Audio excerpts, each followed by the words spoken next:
Hello. I am going to do 2 more Tommy Lee Jones movie reviews, reflections. Okay, reflections are different than reviews. It reminds me when I say reflections. When I was in graduate school, I remember at least on one occasion where I gave a paper to a professor and he read it and he says, nice reflection. In other words, where's the paper I asked you for? Yeah, I tried it. Sometimes got away with it. But anyway, first movie made in 2010, The Accompaniment starring Tommy Lee Jones, Ben Affleck, Craig T. Nelson, Chris Cooper, and the hunk from the 80s and 90s, Kevin Costner. Oh, yes. This movie essentially is a movie about rich white men who have it all. They have it all: house, cars, beautiful wives. In Tommy Lee Jones' case, the side chick, right? But in this case, where they, the adage, don't shit where you eat, well, I guess he didn't hear that, and she didn't either, because I believe in it and I follow it. Don't shit where you eat, okay? So these 2 friends, Craig T. Nelson, Tommy Lee Jones, founded a company, a shipbuilding company, and they built it up into a mega corporation where they just have shitloads of money, employees, and everything. Well, they hit one of those bubbles, the bubble bursts, and they start having to lay off people, and it's brutal. They just are like swinging an axe, and people are falling left and right. Ben Affleck falls first. He's young. He's in his 30s. He has 2 kids, a beautiful wife, beautiful home, and he's the first to fall. He has the most to lose because he's just getting his foot in the door. He's just starting his career. Been 11 years with the company. In my opinion, Ben Affleck is a good actor, or he wouldn't be where he is in Hollywood.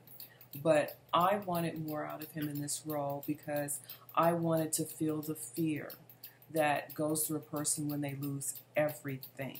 He lost everything. And I just didn't see that reality in his eyes or in his performance. I felt he was inconvenienced. That's what I felt like he was experiencing, like this is a minor inconvenience. But then that's me. I see everything through a black female's lens, right? A middle-aged black female, So that means I might be a little bit more judgmental about it. Just mine. But anyway, so as Ben Affleck is going through his changes with his family and his wife telling him, honey, we're going to have to make some changes. And he's like, right? Then we see Chris Cooper. What acting. This man, oh my God. Why hasn't he had an Academy Award? He's in every movie I believe I've seen since the 80s. He's a cornerstone of many movies. He's the best acting in many movies. And he's good looking. Come on. Chris Cooper. Yes, my brother. Bring it. All the time. Solid actor. I want to see him get an award very soon. I'm going to be pissed off at some people in Hollywood. Yes. But here's the thing. His character comes unglued. Not because of the financial loss, but the impact that he sees is having on his family. His wife suffers from migraines, most likely because he's never home, most likely because he's always stressed and their marriage has not been the best. I'm reading into it, of course, but that's what I got when I looked at her. I said, here's a middle-aged woman, probably perimenopausal, probably needing so much from her husband that she's not getting because he's never home. And he sees her and he loves her, but he doesn't, when you reach where Tommy Lee Jones and Craig T. Nelson are, you're not doing the work anymore. Other people are doing it for you. So Chris Cooper's character is on that level where he's doing their work and he's overworked, okay, and he's sweating. You see him sweating, and you see him sad and disappointed and broken. And people just kept coming with platitudes, and he's like, don't you see me drowning here? Send me a line. Out of all these contacts and people that he's made in all of his career, nobody helped him.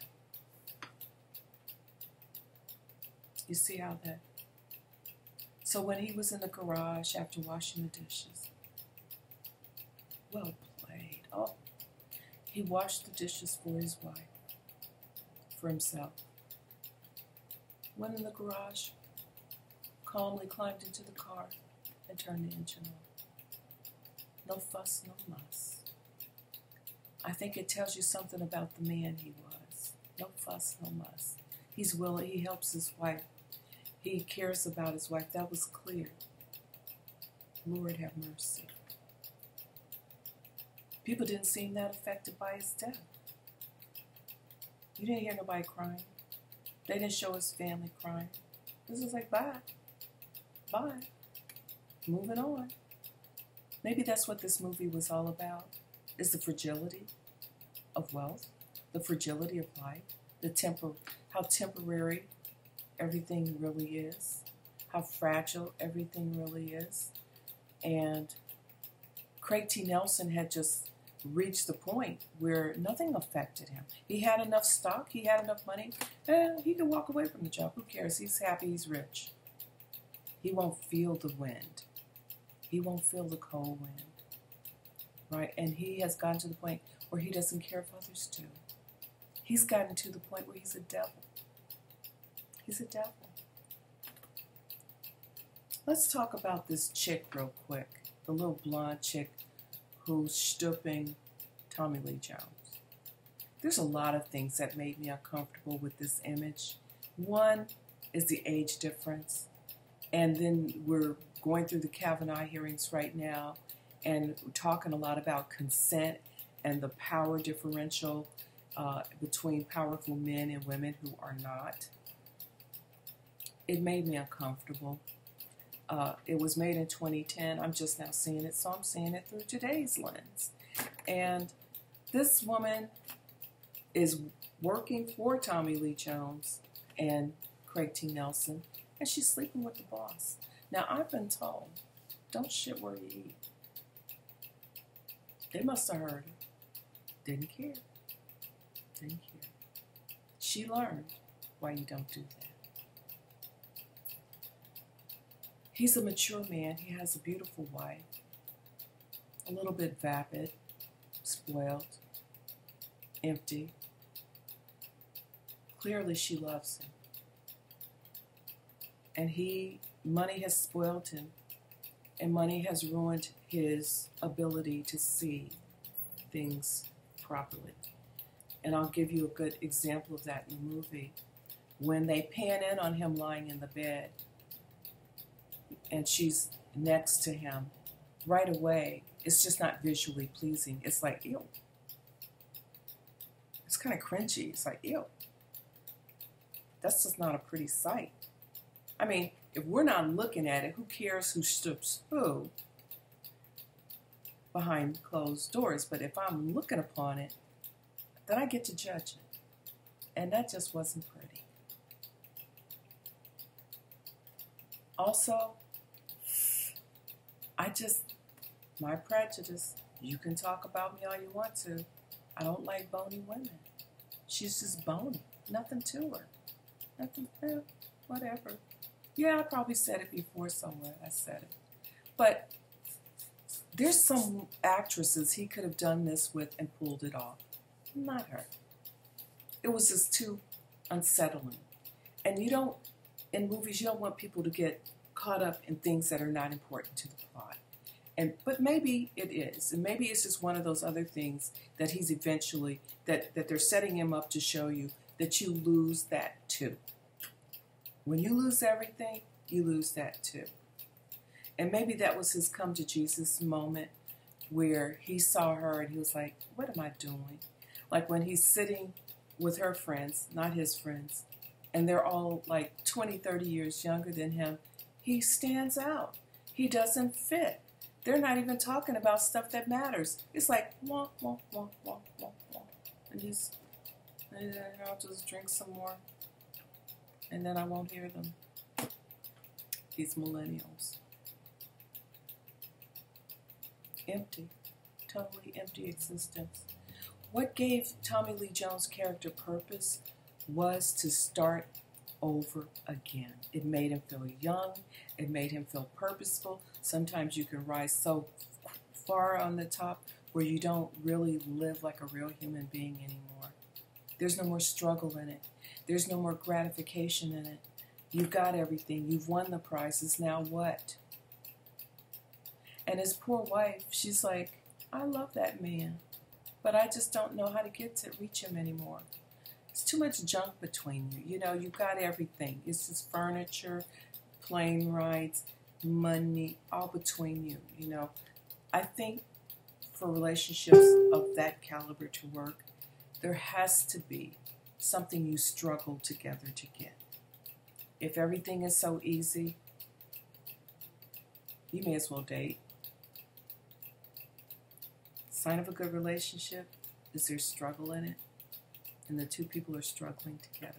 It could be an illness, it could be money, it could be almost anything. Struggle together grows relationship.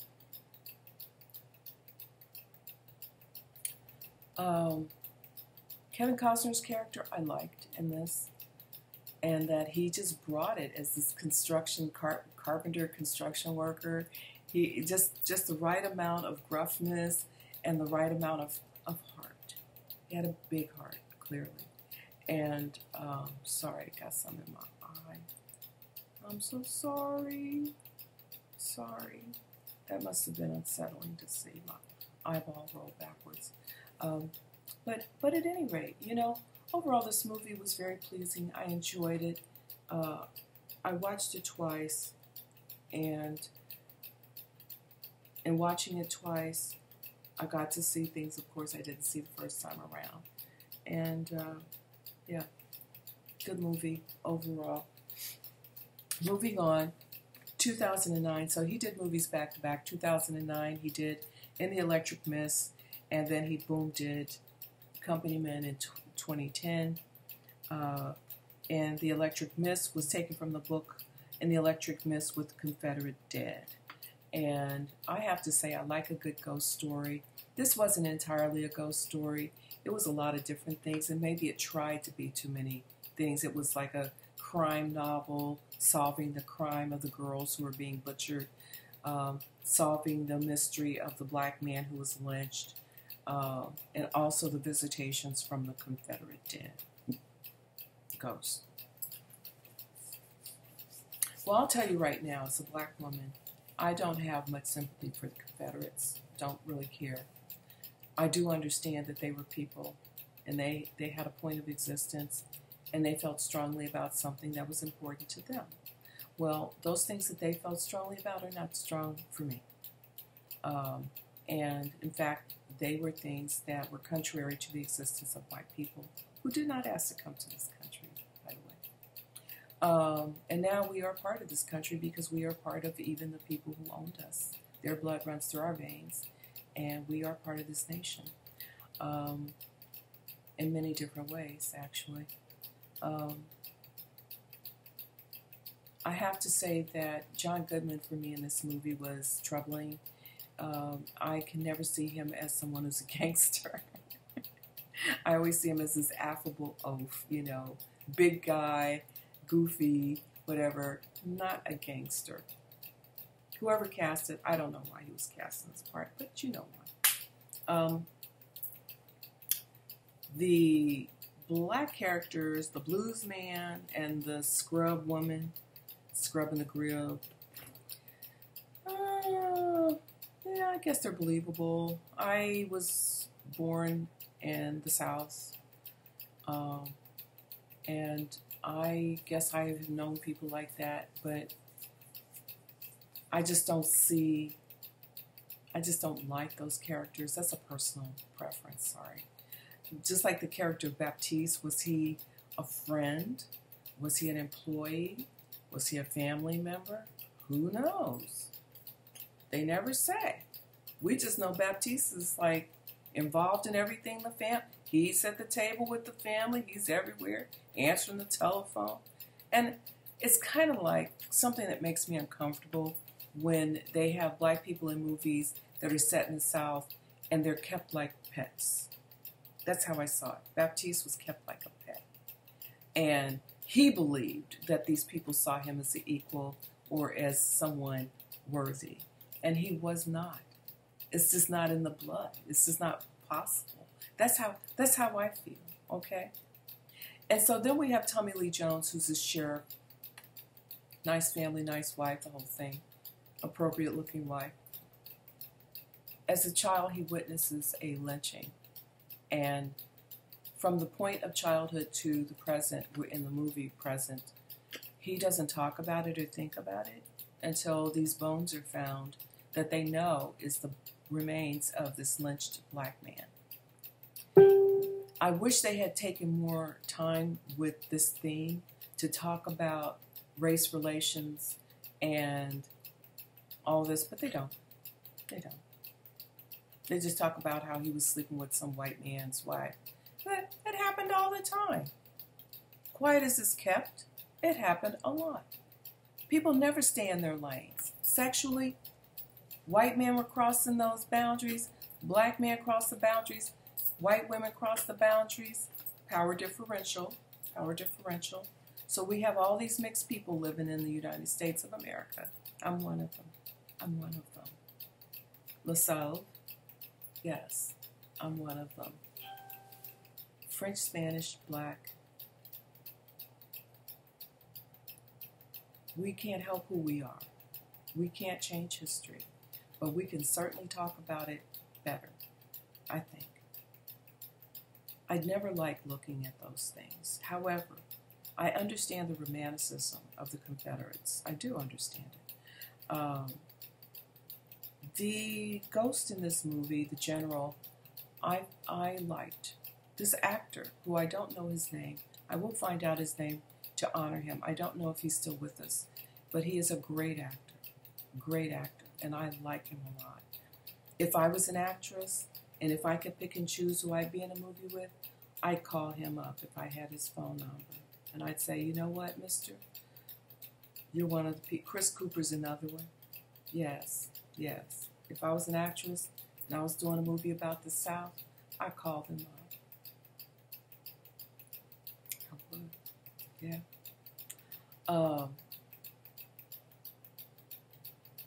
The troubling theme of women going disappearing, being brutalized by men, is something we're dealing with in 2018 here now.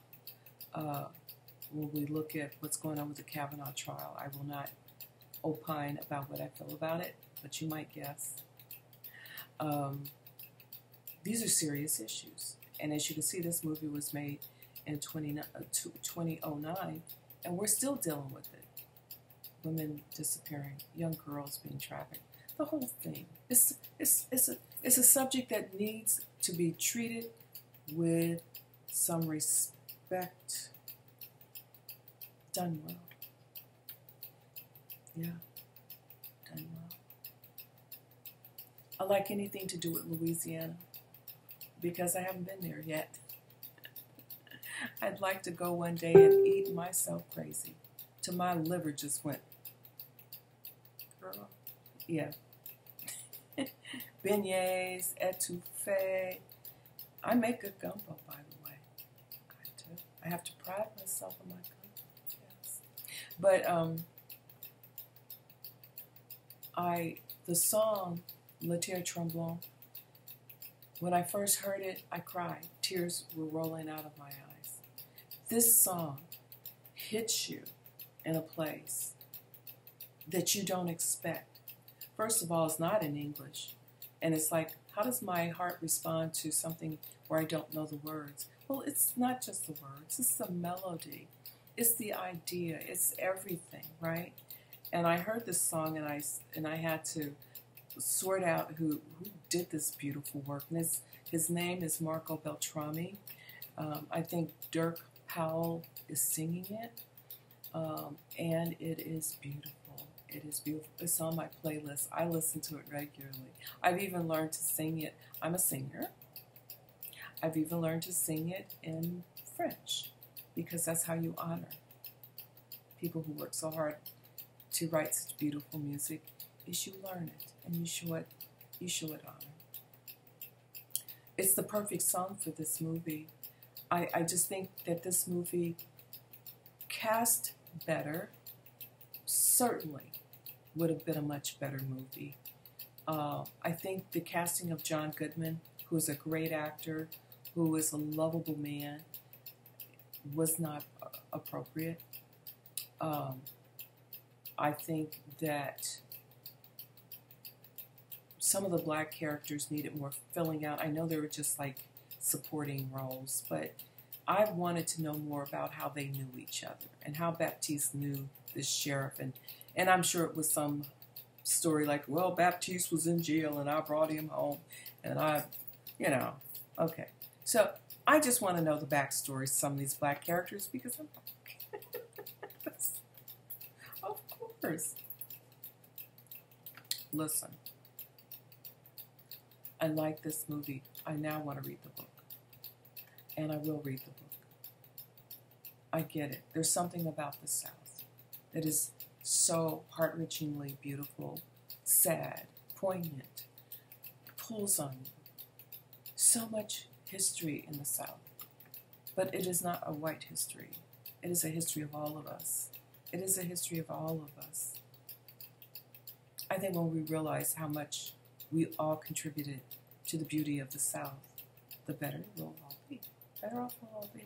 Anyway, I was so happy to come and talk to you again. Thank you for listening. Please leave comments.